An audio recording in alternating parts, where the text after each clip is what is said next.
Hi guys, so my presentation is going to be on MPS1, Hurler syndrome. It is a rare disease where approximately 1 out of 100,000 children are born with it, and it's a genetic mutation that is passed down through parents. I'm going to start off with a little clip so you guys can kind of see what the symptoms are and just kind of like what doctors are looking for. This video was made by Hurler's mom in the Hurler community. And that's where I got it, since it is such a small community, to help other parents understand what they're going to be going through.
Okay, so now that you guys have kind of seen what Hurler's kind of has as their symptoms and like what these children look like, I just want to talk about what wasn't also talked about in some of those symptoms, such as like the cornea clouding. That's when in the eyes is kind of foggy. They're really sensitive to light, so if you were to take a child with MPS1 Hurler syndrome outside, they would be really blinded by the light, and it's just kind of overwhelming for them. I also want to mention how the heart valves and the walls of the heart are thickened, and that does cause issues later in their life. So again, it is passed on by both parents. Both parents have to have this recessive gene to pass it down to their child. There's a 25% chance that these families where both parents have the gene will pass it down to have a child with MPS1 Hurlers.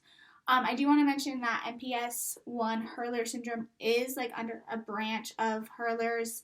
There is 7 other types of MPS out there, but I'm specifically just going to focus on MPS1 for this cause.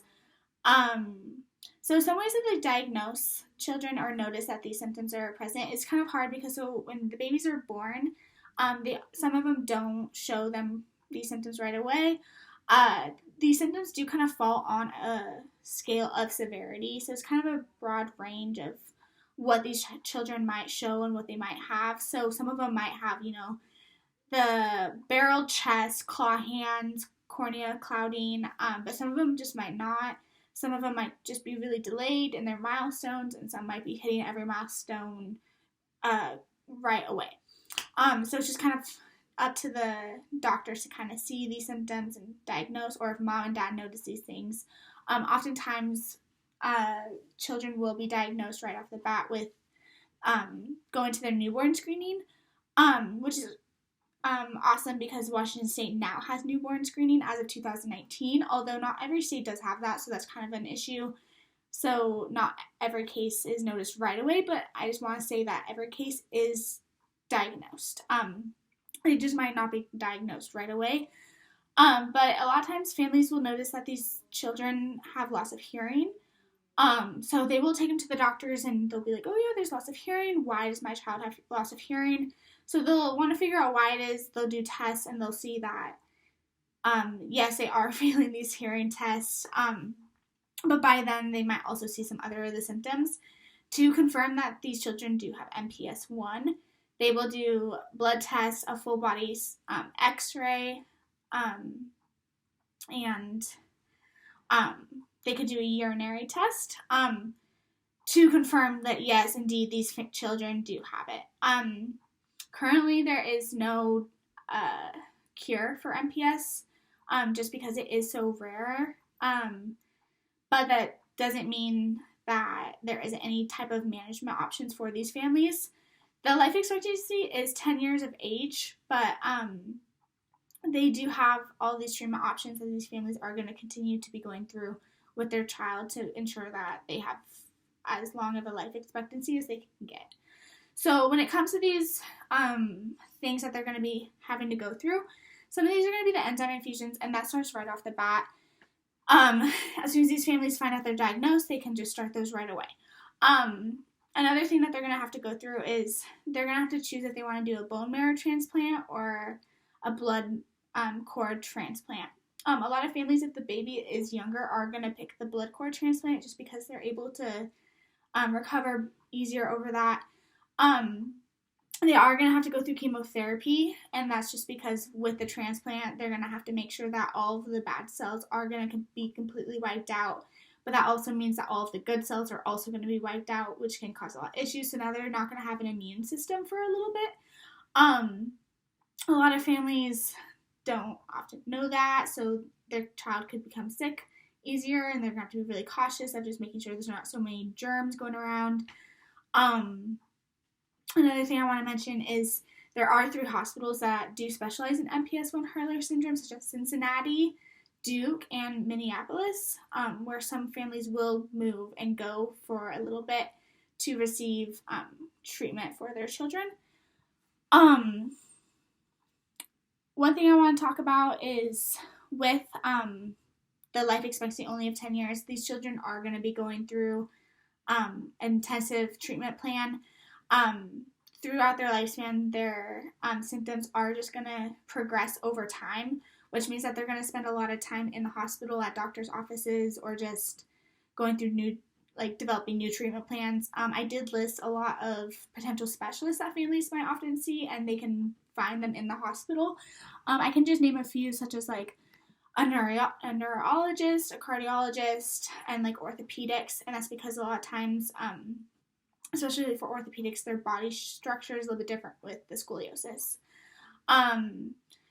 So just again, touching on these treatment plans for management interventions, they will just go through their whole entire treatment, and then every week they will again just go through their enzyme infusions for the rest of their life.